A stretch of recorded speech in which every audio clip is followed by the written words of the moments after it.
Cowboys Nation. Last night felt like a shift in market. Like you've been pre-approved, you love the house, everything looks good on paper, and then the rates jump overnight and the opportunity starts slipping away. Final score, Vikings 34, Cowboys 26. And this one hurt because we needed it. Like how did we look?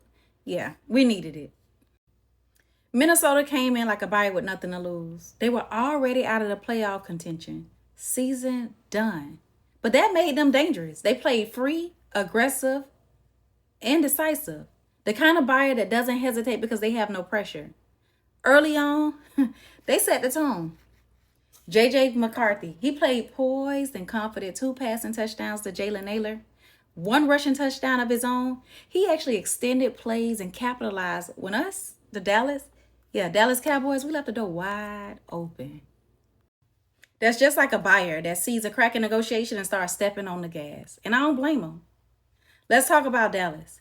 Dak Prescott went 23 of 38 for 294 yards. The offense moved between the two wings, but no passing touchdowns. And in December, that's like getting all the way to the underwriting and never getting a clear to close. We wait for those magical words. Never came. CeeDee Lamb showed up, 6 catches, 111 yards, still our most reliable asset, still producing even when the market tightens. George Pickens, number 3 for me, was limited. Very quiet night, no explosive plays, and when one of your key pieces get neutralized, everything else seems so much harder. But who was on the ground was Javonte Williams and Malik Davis. Each scored a 1-yard run.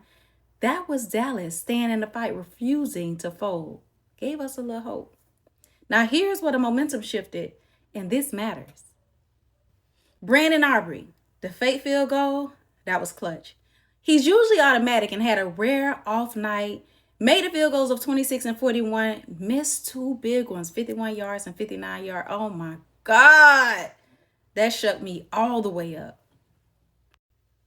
That's the real estate equivalent of being fully approved. Then the lender comes back with last minute conditions.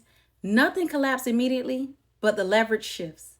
Minnesota took full advantage, and I don't blame them. They stayed composed, they finished drives, and they sealed it late with a 53-yard field goal of their own. This felt like being pre-approved in a market that changed overnight. You didn't lose because you wasn't qualified. You lost because the window closed faster than you expected. And it also felt like a deal where the seller suddenly had leverage, multiple offers came in, and while you was out here lollygagging and taking your time, they accepted the cleanest offer that they had on the table when you were fully qualified. That's execution beating potential. Now, the playoff reality is this. Dallas is not mathematically eliminated. But after this loss, our postseason hopes are no longer in our control. We need to win out and get help from the other teams. Meaning, we got to win every single game, and then we got to hope that the Eagles don't. That's not driving the deal no more. That's hoping the terms change. And that's why these losses feel so heavy. Not because the Cowboys didn't try, but because in football, just like real estate, timing and execution matters more than intention. I'm Precious Smith, your precious realtor. I know this feeling because I've lived in both worlds, right? We regroup, readjust, and if we still have a path, we take it. Let's close out this season because the deal isn't dead, but the margin for error is done. You hear me? Let's go.